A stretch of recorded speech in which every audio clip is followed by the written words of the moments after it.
Welcome back to No Filter Friday. I am, of course, John Canopic. Thank you guys very, very much for tuning back in here for another episode. First off, I want to say the outpouring that I've been receiving on social media has been exceptional, especially on TikTok, believe it or not. It was from the most unexpected of places. I was not anticipating TikTok to be the source that I'd be getting not only the most views for the most part of all the clips and things I've posted up, but also the amount of comments. This is what I've been wanting all along, guys. This is exactly what we're trying to achieve with this podcast, is to get the conversation started, to get the narrative moving, regardless of what side you're on. If you're a red MAGA lover, if you're a blue Biden, Harris, Dem supporter, if you're a gray independent, if you're a Green Party conservative, I mean, whatever the case is, your opinions are all valid. Your opinions all hold meaning. They all hold weight. And I appreciate all of them. I don't feel like people are being combative. I don't feel like people are, ripping other people down necessarily just because of that one person's opinion, which is exactly what this show is. It's all opinionated. It's all unfiltered. It's all unscripted. It is all based on beliefs and documentation that we've read, social media posts, things we've seen in the media, mainstream media, and otherwise, which we're going to be diving into, and doing your own little rabbit hole searching and digging to find truths and things like that. And again, as I said, I appreciate everybody's feedback. A lot of people realize, and I had to put out a video clip to confirm this as well, that, again, as I've said, and I will say again for you guys to clarify one more time, I am not a MAGA supporter. I'm not hardcore red. I'm not a Dem supporter. I'm not hardcore blue. I am a red, white, and blue supporter. I am a patriot. I'm a veteran. I am an American, born and bred, and I want what's best for our country, regardless of the party affiliation of the leader of the free world. As long as that leader has our best interests at heart and want to get our country back on the best spot possible, not only on our stage, but on the world stage as well, that's the person I'm backing. That's the person I'm supporting. And again, I had conversations with people on TikTok. Not so many on YouTube. I had a few, but on TikTok, I went back and forth with some people. There was no angry any angry vinegar, or anything like that going back and forth. But it was a good conversation that we had going back and forth, talking about their perspectives and, what they feel that, the Trump administration right now isn't doing good in their eyes. And some people, agreed that the Biden administration and the Democrats as a whole massively dropped the ball.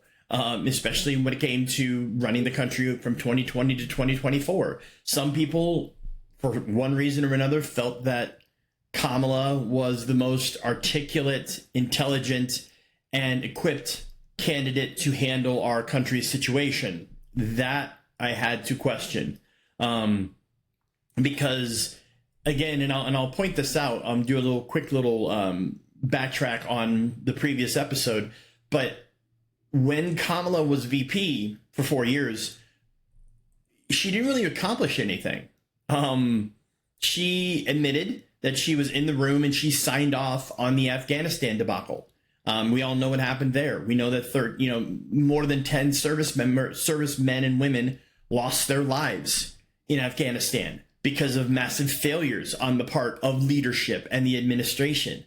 And there have been videos, and people have tried to debunk them or tear them down.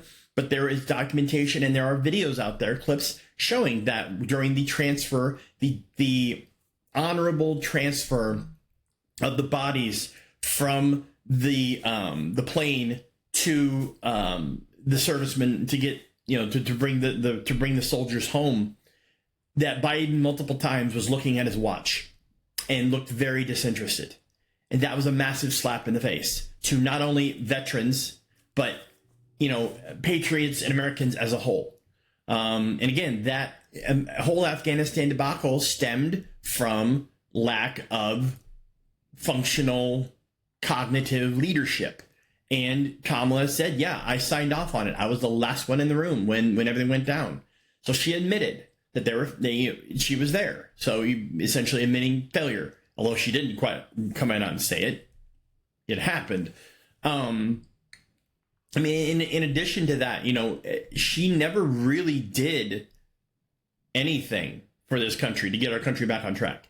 And again, when asked point blank, what would you have changed over the last 4 years had you, to get the country back in a better shape than it was?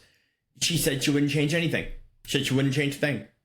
And again, slap in the face. And again, multiple reasons why she had no business, and the country knew she had no business being the leader of the free world and in charge of the highest office in the land. And that's why she didn't. But as I had said in the previous episode, had the Democrats, or even had the Green Party, old days of Ralph Nader and or independents like Ross Perot, had the blue side have come up with a candidate that not only had the acumen and had the drive and had the knowledge and had the ability and had the vision to get our country back on track, not only have that, but to also bring forward people that would serve in their cabinet to help them push that agenda and to get the country back on track. Had they have had someone on that side that was comparable or better than what the red side offered, I probably would have went with that side, but they didn't. So at the end of the day, you have to go with the people that have the best interests of the country at heart. And although now people are still saying, oh, well, Trump doesn't have that, and he's a megalomaniac, and he's slowly tearing things down, and we're just all blind to it. No. Just from everything that's happened over the last 100+ days since he's gotten into office, he's done exactly what he said he's going to do. And that goes a long way towards everybody saying, well, he says one thing but does another. And that hasn't happened. And there are still, unfortunately, people in the government, judges and other people, that are still trying to circumvent his agenda and his vision and his goals. And he's trying, him and his cabinet of people that he trusts are trying their hardest to get that rectified. But it is a very slow going process, because that kind of corruption and nefariousness is so far ingrained in the fabric of our government. It's not something that can be fixed overnight. It is something that will take quite a while for them to get all rooted out. And there are checks and balances that they have to go through. And there's different, judicial things that they have to overcome. It's not cut and dry, but it will eventually get done. And, again, this all wraps itself up in a nice, neat little bow to my episode for this week, which is going to be focusing on media narratives and public perception.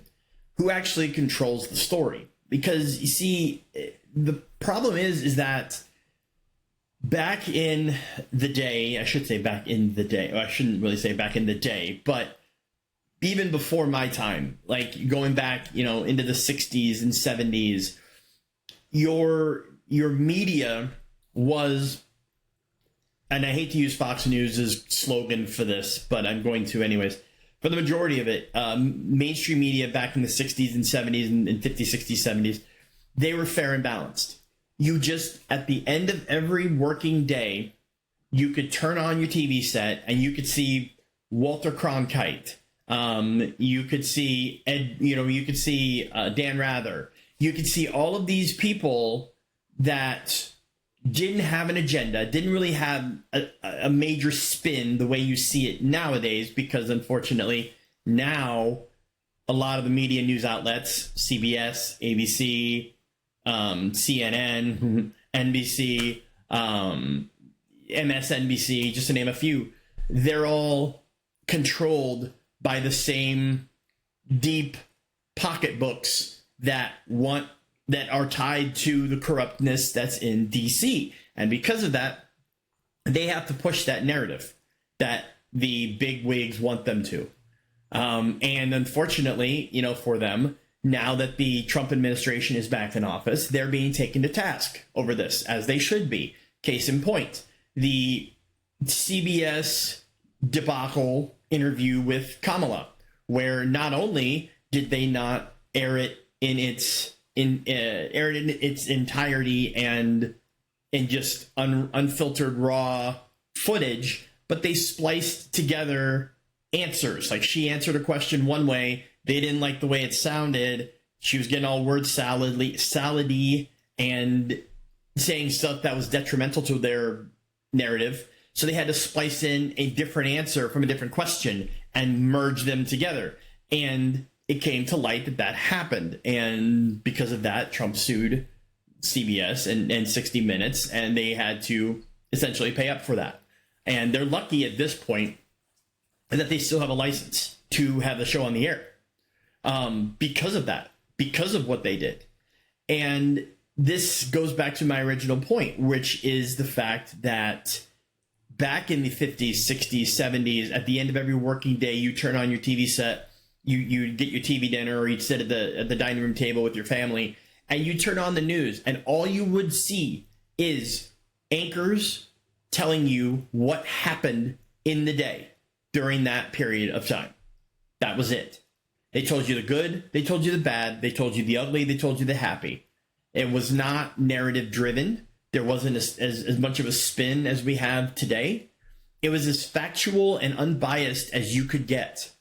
And even more so than that, late night hosts. And again, that became more prevalent as time went on into like the 70s, 60s, 70s, 80s, where you had, your main core, your main core late night hosts. Like when I was a kid growing up in the 80s and in 90s, you had your main core hosts at the end of every night on CBS. After you had your evening news for your local newscast, you had David Letterman doing the late night show on CBS's side. After that, you had originally you had the Late Late Show, which was, I don't remember the exact, I can't remember Tom Snyder. That's right. Tom Snyder was the original host of the Late Late Show. And it was just comedy. It was all it was. It was comedy. And then it went to Craig Kilborn. And then when Craig Kilborn left, Craig Kilborn, after Craig Kilborn left, became Craig Ferguson, who I love very, very, very much. Craigie and the Ferg. I love you, Craig Ferguson. He did exceptional at hosting. And then it went over to James Corden, and then that's when it started to spiral, and I'll get into that here in a moment. On the NBC side, at night, after your local news, you had The Tonight Show, a staple of Americana growing up way back in the day, from like Steve Allen days to Jack Parr to Johnny Carson, who was the GOAT then, all through my childhood. And then he left, he retired and went to Jay Leno. And then Leno did his thing for a bit. And then Conan got his chance to briefly host the Tonight Show. And then they didn't feel that the ratings were doing what they needed it to. So they essentially told him, you can either push the show later or you're, best of luck in your future endeavors. So he took the buyout and he left. They gave it back to Jay. The ratings tanked even worse. So then Jay handed it off to Fallon, and then it spiraled down, and I'll get into that again in a minute. But after Carson on NBC in the 80s, you had the late night with David Letterman. Letterman actually hosted late night after Carson before moving up to CBS to host a late show. And again, Letterman, when he was on NBC, it was just comedy. It was just him. He had Jerry Lawler and Andy Kaufman. Andy Kaufman, rest in peace. Love you, Kaufman. One of the greatest comedians of all time. I'll get into that in a future episode. But, he had them on. And they had their big, blowout, which people didn't realize was actually a work between the two guys to further storylines down in Memphis. But, Letterman, again, there was no real political spin to his show. It was just comedy. It was just what he was there to do. And that was just to make people relax at the end of the day before they went off to sleep, or people were falling asleep to it. And then on the ABC side, you had your late news. They didn't really have late night show. It was Nightline, which was just basically ABC News late night edition, where they went through the days. They did a little more stuff with politics and real world events and things like that, but there wasn't really any spin there. And then, unfortunately, at some point, I want to say it was in like the 90s, late 90s, mid to late 90s, everything started to spin politically. Bigwig, the companies ended up, the TV stations and things ended up becoming in cahoots with the deep pocketbooks of, all of the big billionaires that are deeply rooted with governments and the corruption therein. So they felt like, we need to get our narrative pushed on a grander scale because CNN wasn't really getting the ratings they were needing it to. MSNBC, even worse. They didn't have the big enough medium that they felt they needed to really get their narratives pushed. So essentially what they did was they instilled no longer traditional late night hosts. They instilled corporate political puppets posing as late night hosts to do their bidding. Case in point, James Corden. He wasn't even the biggest homer. But Corden, there was a reason why England and the UK and Europe as a whole was glad to be rid of him, because they knew what kind of a diva he is. And he brought over his show to, brought over his comedic stylings, if you call it that, over here to the States. And he did his things. He did his little games like carpool karaoke, spill your guts, different things like that. And he tried to continue to get the audience engaged. But at the same time, he had some political narratives that he was forced to push. Not to the level of the other gentlemen, if you call them that I'll be mentioning here momentarily. But he still showed his true colors as time went on. And when it was time, like he did like 7 years, I believe it was. And then he decided, CBS decided, this isn't working for us. And Corden decided that he wanted, at the time he decided, they wanted to offer him an extension, but he decided, I'm going to do one more year, but I want to go back to England. I want to go back into like doing Broadway, and I want to go back home and help with my, watch my family grow up and things like that. So he left. And when he left, it became After Midnight, which was hosted by Taylor Tomlinson, which has only lasted a couple seasons, and then she bolted because she obviously realized that it wasn't the life for her, and she wanted to get back into doing stand-up, which she's much better at. No offense to her, she's an incredible talent, but At Midnight, which was a show that Comedy Central did, hosted by Chris Hardwick, leaps and bounds better. That was the OG show, comedy game show. And After Midnight was created by the individual who took over for David Letterman. And I'm kind of like ranking these guys in a way from, on a political spin level, from least amount of political spin, but still some spin, to hardcore political homer. And like, a person who has no business being in a late night slot because of that fact. So Corden's like baseline. I mean, he's got his spin, but not to the level of these other gentlemen. And I'm going to get into the one who created After Midnight, and you'll see exactly why I'm saying what I'm saying here in a moment. Moving over to NBC.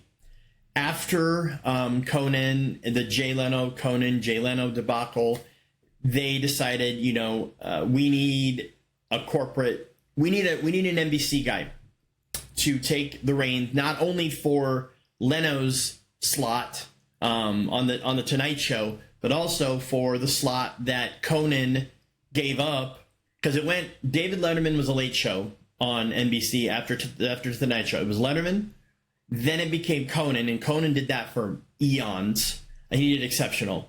And then he left that show because he was ascending to the Tonight Show, which obviously, you know, didn't pan out after one season. So when he left, they needed someone to fill that slot. So briefly, Jimmy Fallon took that slot, and Fallon hosted that late night after the Tonight Show.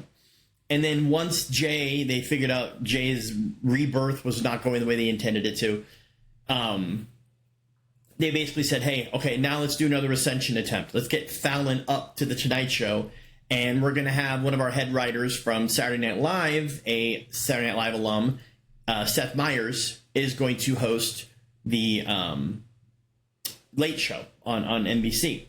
So Fallon took over the Tonight Show, and he kind of went in the same vein of Corden on CBS, or he was playing his games. He had he still plays a buttload of games all the time with his guests and things.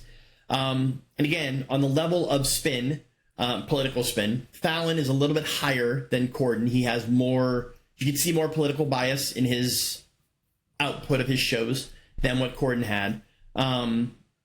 Again, not to the level of the next few gentlemen, starting with Seth Meyers, who, he did better in the SNL gig. He was better as a writer. He was better behind the scenes. He obviously was on camera too. He was a cast member briefly, and he also hosted Weekend Update with Tina Fey, and so did Fallon. But Seth has more of a political leaning, and his late night show is struggling in the ratings. It's only hanging on because of the fact that NBC really isn't putting too much effort or stock into their late night shows. So he has more of a safety net. So Seth would go right up above Fallon in that aspect. Seth does some skits and things, but not to the level that Fallon does on the Tonight Show. And then you've got the two biggest political homers out there, and it's a close race, neck and neck, between which one is worse, depending on your perspective. And I'm going to rank them. This is my opinion. Unfiltered Friday, my opinion. Come at me if you want, and if you want to re-rank them, feel free.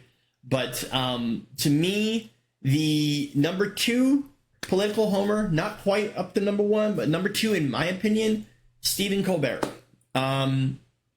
This ties into his time when he was on The Daily Show, which is on Comedy Central.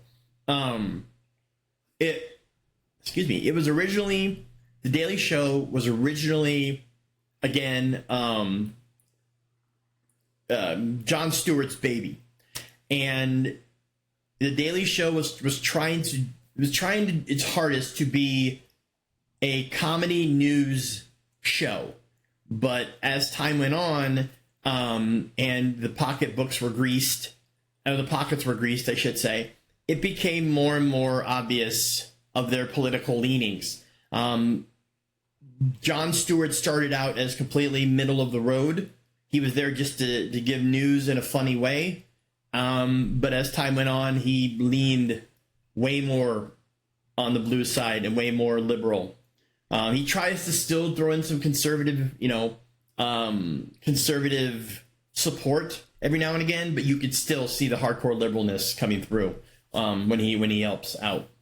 Some of his correspondents on The Daily Show have very strong political leanings. Case in point, John Oliver, and he hosts his show he hosts his show on HBO, and Last Week Tonight with John Oliver is the name of it. And if you watch that show, you'll see, again, very, very, very, very liberal. He makes no bones about that at all. His disdain for the conservative side of things and Trump and stuff like that. And again, these guys are comedians. They're not in the political space at all. They shouldn't be pushing narratives like that. That's not the lane that they're supposed to be in. But their corporate daddies let them do what they want. But he was a correspondent for Stewart on The Daily Show. And who was another one? Stephen Colbert. Yep. Hardcore liberal. Like, again, as I said, second highest liberal currently on late night, behind one more individual who I'll get into momentarily. And, you know, Colbert had his own show after The Daily Show. It was called The Colbert Report. And again, he's a comedian. He did Second City. He did improv. He did some episodes of Whose Line Is It Anyway? He was briefly on Saturday Night Live for a tiny, tiny little bit of time. So again, comedian trying to push hardcore political narratives. And he has no standing in the political field. None. Zero. Zilch. He has no business trying to tell people what to think from a political standpoint. But again, that ties back into what this episode is all about, and it's media narratives and public perception. Who controls the story? And right now, the story is controlled by the people with the deep pocketbooks. The ones that are behind the scenes pulling the strings. The ones that are in bed with the corporate greedy politicians in DC and other places, not just in DC, but throughout the world. But Colbert makes no bones about his political leanings and affiliations. And he did his show, The Colbert Report, and CBS, who again is in the same bed as Comedy Central. I think they're all through Viacom, I believe. Don't quote me on that, but I'm pretty sure. They decided, hey, you know, after Corden's show is done for the night, we want you to take over that late slot. We want you to be a late host, the late show host. And so right now on CBS,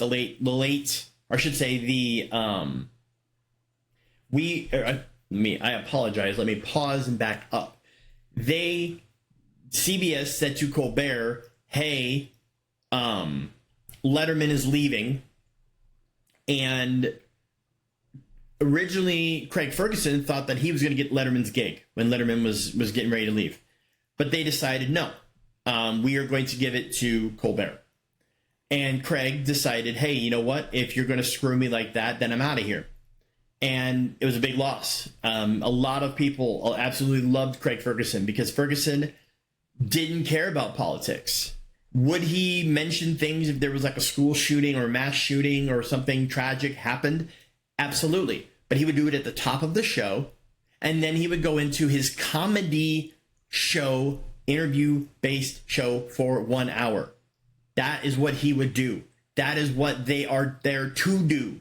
They're not there to push political narratives. They're there to be comedians hosting a late-night talk show with guests and getting people happy and sending them off to bed with a smile on their face. That's what they're there to do. Unfortunately, nowadays, mainstream media has decided to put political spins all over the map. As I was saying, they gave Letterman's slot to Colbert instead of Craig Ferguson.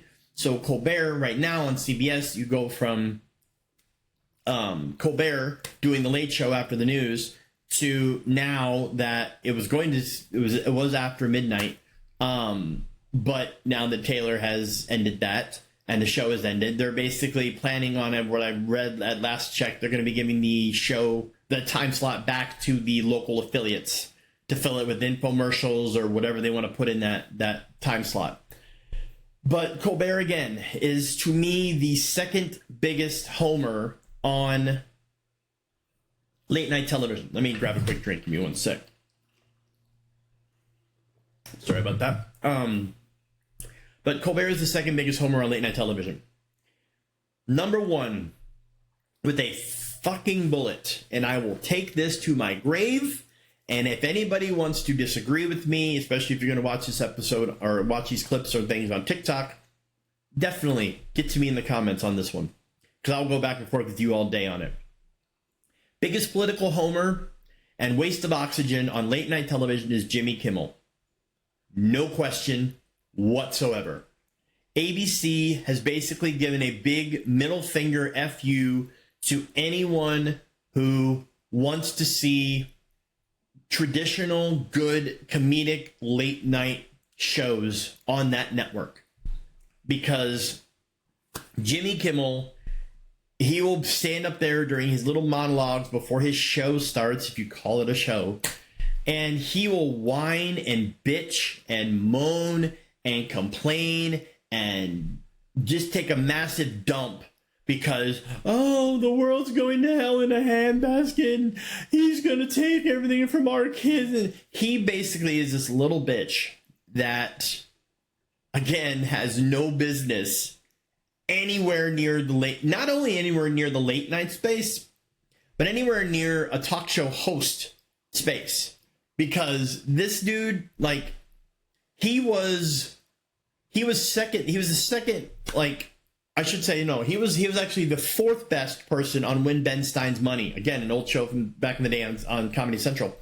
He was the fourth best person on that show, behind Ben Stein and the contestants. He was that bad. He was just there as a freaking host. That was it. Ben was the star of the show. Kimmel was just there to direct the contestants. And even more so, he was a homer and an idiot on The Man Show with him and Adam Carolla. And hold on one sec, guys. All right, guys, sorry about that. I just had some weird ass dude outside our house, taking pictures in our neighborhood and like walking over to our neighbor's house. So that kind of like distracted me, so I apologize about that. But what I was saying was that Kimmel was he was just there to direct the contestants on Win Ben Stein's Money, and he was a very horrible co-host of The Man Show with Adam Carolla. Adam Carolla has done exceptional things since leaving that show. And he's also extremely hilarious too, and he doesn't hold back. But for some reason, and I can't speak to why ABC decided that he was the best person for the job. I don't know. Maybe a houseplant was busy during that time slot. I don't know. But for some reason, ABC felt in their infinite wisdom, hey, let's give Kimmel the late night slot here after the news. Why? No clue. I don't watch the show because I would rather stab my eyeballs out with a golf pencil. He's not funny. He's not relevant. He doesn't, even his interviewing style and skills lack everything. And again, my opinion, if you guys think he's the second coming, then more power to you. But I can't see your logic. And I welcome anyone out there in social media, the social media universe. If you are a Jimmy Kimmel supporter, please, for the love of everything that is good on this planet, comment. I'm gonna clip this, and I want you to comment to me. Convince me. I'm gonna be like that. There's a meme out there where the dude's sitting at the little card table out in the park saying, such and such is this, change my mind. That would be me sitting my ass on a chair with a card table in front of me, with a sign in front of that card table that says, Jimmy Kimmel has no business being in late night anything and ever being a talk show host. Change my mind. And I want you guys to do it. I want to know if you're a supporter and you will actually legitimately admit that you're a supporter of his. Come at me. Tell me why. I want to sip some of your Kool-Aid. I want to know why you feel that he's deserving not only of that slot, but that he's legitimately good at what he does. As I guarantee you, we ain't going to be getting many comments to that end, because it's not true. He's just, it's disgusting. And again, this goes back to everything that I was saying. Mainstream media, unfortunately, nowadays is not the way it was. The good old days are dead and gone, guys, and that's the worst part about it. There were times when I was growing up as a little kid, my uncle Johnny, love you Johnny, rest in peace. he lived in Flint, Michigan. I should say he lived in Troy, Michigan, worked in Flint. And he used to come to Iowa to visit. And even when he lived in Missouri City, Texas, and outside of Houston, he came up to Iowa. When he used to come and visit, he used to let my mom and dad used to let me stay up and watch the top 10 list of Letterman with my uncle. I mean, he used to talk about sports and other things.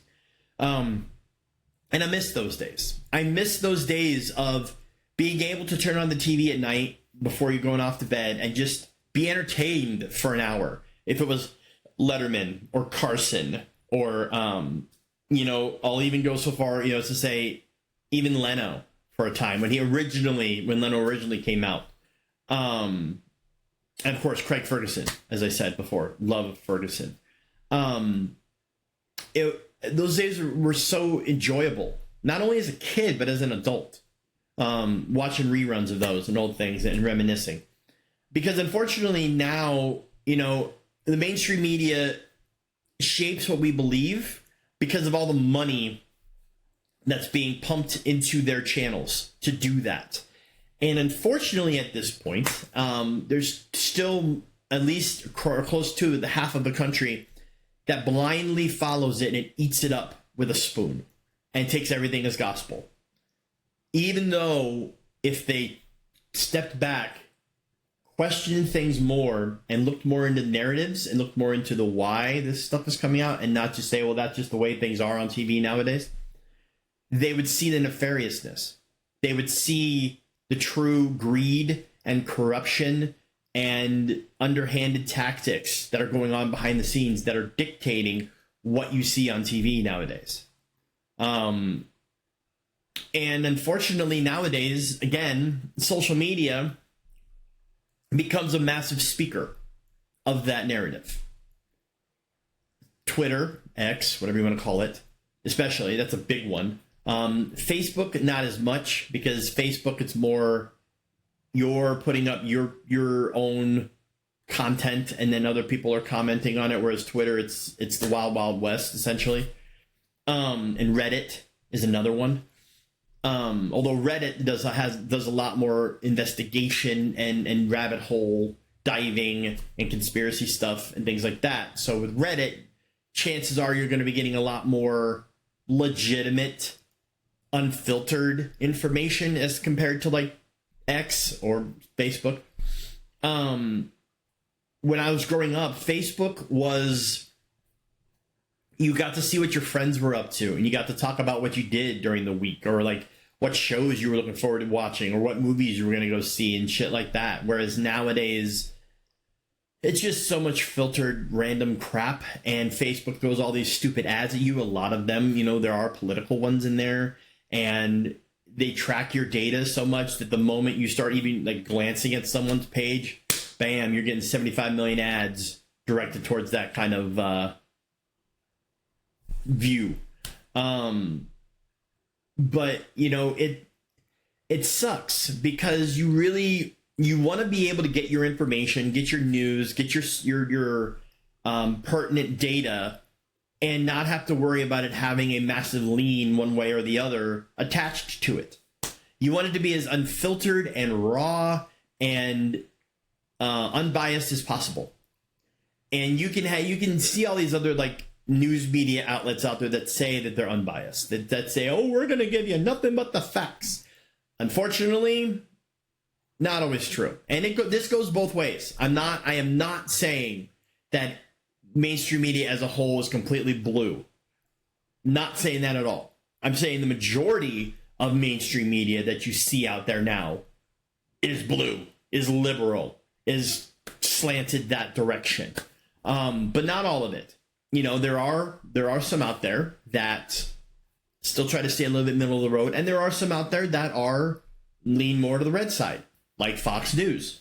News Nation is another one. I want you guys to let me know again in the comments if you can think of any out there that come to the top of your mind that are, from what you can see, for the most part, down the middle, unbiased. I can't think of any off the top of my head. I can't think of any. And that's unfortunate because it shouldn't be that way. If we're ever going to get this country back on track to where it needs to be, we need to be able to get everybody on the same page. And we're not there. And it's only going to get worse the more we bash one side or the other, or make it seem like, oh, this person's in power. These guys on mainstream media told me that I have to hate this person, so I hate them. And these mainstream media told me that this guy is Hitler or the Antichrist, so that person is Hitler or the Antichrist. And that's it's horrible that mainstream media does that. That literally people's brains are shut off. Not everybody's brains, but a lot of people's brains are shut off to the fact that whatever they tell me is fact. Period. End of discussion. Full stop.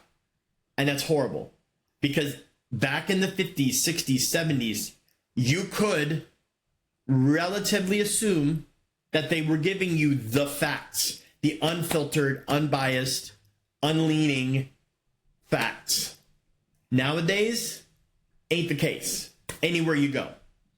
And it's horrible. And the only way that is going to change is you got to get, and it's something that'll probably never change, unfortunately, in our lifetimes, but you have to get that corruptness out of the back end of the mainstream media. You have to cut the head of the snake off. It's the only way it's going to work. Because as long as those tentacles are lining the pockets of the channels with the money, the channels are going to be their slaves. And they're going to do everything that they ask them to do NQA, much to the detriment of the country. And other countries around the world see that. And it's like they see how horrible it is. They see how horrible our mainstream media is. Not to say that there are countries out there that don't have worse social media and worse mainstream media. They do. North Korea, China, and things like that.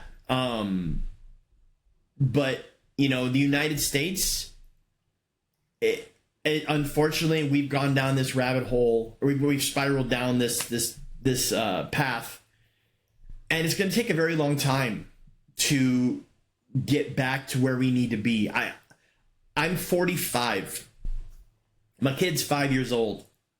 I would like to think that by the time he gets to be my age, we could have a country that's back on the road that it needs to be on. That we're back on the path to get to where we need to be, not only from a political landscape, but from a mainstream media narrative and landscape. And, I want you guys, because you guys have done an amazing job, especially, as I said, on TikTok, shockingly on TikTok. I want you guys to give me your thoughts on this, because I feel that I'm definitely not alone in my thinking here, that mainstream media, social media, there isn't really any true spots out there that just give you unbiased, straight facts and content. And I want to know your guys' thoughts. Again, like I said, I definitely don't feel like I'm alone in this way of thinking. But if I am, if you have a different opinion, I want that too. I want to have conversations with you guys. I love it. I feed off of that. You guys giving me your feedback, even if it's something totally bashing what I'm saying, you're giving me feedback, and I appreciate it. If you're just basically going to comment and say "fuck you, kick rocks," I'm not going to respond to that, because that's not a conversation. That's just you thumbing your nose because for whatever reason you feel like my opinion is shit, and that's great that you feel that way, but at the same time, how about you give a little context as to why you feel that way? Because like those kind of comments, I don't really care, and I'll just delete them. because they don't push a narrative. They don't continue the discussion that I want to have with everybody. You know, I want this show to continue to be something that we can keep talking and just keep moving forward with things. Like the next episode, you know, the last episode, the first episode I recorded that's coming out tomorrow, because I'm recording this on Thursday. My debut episode all talks about the political landscape and, you know, everything Trump, Biden, all of that. And I hope you guys enjoyed that and enjoyed listening to that. And this one, again, continues that conversation, only we're moving into the media narratives and public perception and who's controlling the story. And I want to continue to go down this road, and I want to continue to move episodes forward that just continue the conversation. I'm really enjoying this, and I hope you guys are as well. And I really hope that the episode resonates with you guys and gets your mind going, be it either from a, oh, this is horrible and I need to tell him all about it and da-da-da-da, here's why, you know, all of the things he talked about were shit and here's my opinion and here's why. Good. Give them to me. Give me your thoughts. Or, hey, you know, he's right. Maybe I should look into this more. Maybe I should do a little more digging. Maybe maybe there are things that I wasn't aware of. Good. I want to do that too. I want to open your eyes. I want to get you going down rabbit holes. I want to get you looking into things so you can stop. If you can stop just accepting everything as gospel and question narratives more. Dig deeper. Maybe it is fact, but maybe the fact is not truly as cut and dry as you think it might be. Maybe there is crap and corruption and shit underneath that fact. Pull it out. Pull it up by the roots. Look what's underneath. And then make your decision, then make your opinions, then make your thoughts based on that. That's what I'm here to do. And again, this is No Filter Friday, meaning we don't have filters here. We don't have scripts here. There is no direction as far as what the episodes are going to be about. It's going to be whatever I feel like talking about at the time. And again, you know, this week's episode being about the media perception is a natural progression from the political stuff that I talked about last week. And I really hope, again, like I said, I really hope you guys enjoyed that. Because I enjoyed pointing that out. And I'm looking forward to what the next episode is going to be about. But for now, we're going to wrap this up here. A little short, but still. I feel like we made some good progress. And, you know, if you want to hop off the couch and sign up for another session, feel free. But, yeah, again, thank you guys so much for all of the views and all of the feedback and all of the comments that you gave me on all social media platforms, but again, especially on TikTok, which was a shock to me. I will be back again next Friday with another No Filter Friday episode. You can again follow me on all social media channels. It's going to be NFF Pod. That is, for those of you who are in the phonetic alphabet, veterans like myself, it's November, Foxtrot, Papa, Oscar, Delta, NFFPOD. That is my social media handle for this podcast. Again, reach out to me. Twitter, Facebook, TikTok, as we said, YouTube. And again, all of the normal podcast feeds as well. Spotify, Apple, iHeart, Amazon, Podbean is where we're hosting. But, you know, listen to me on there. Pop us in the car when you're on a drive and get the conversation going. If you're in the car with someone and you want to listen to it, talk to them. Get the conversation going with them. And then come back to me on social media and say, hey, I listened to your podcast on Spotify. And me and my partner were driving and we talked about what you were mentioning. And, you know, we had some thoughts. Perfect. Give them to me. That's what I want. I want your guys' thoughts. I want your guys' feedback, because those feedback and those comments are going to drive our future narratives and our future conversations. And eventually I want to get some guests on here too. I'm going to get some live people giving me their input in, you know, live and in living color, man. So, you know, I want to do that as well. I want to get that going as time goes along. But for now, I'm going to wrap up this episode of No Filter Friday that dealt with the media narratives and public perception and who controls the story. I have been John Kanopic. I thank you guys again so much for all of your feedback and for tuning in, be it on YouTube or any podcast feeds. We will be back next Friday with another episode of No Filter Friday, unscripted, unfiltered, unapologetic, unbothered, unburdened. But for now, I'll leave you with this. Ladies and gentlemen, take my advice. Pull down your pants and slide on the ice. Have a great week. Stay safe. Question everything, and we'll see you next time. Adios.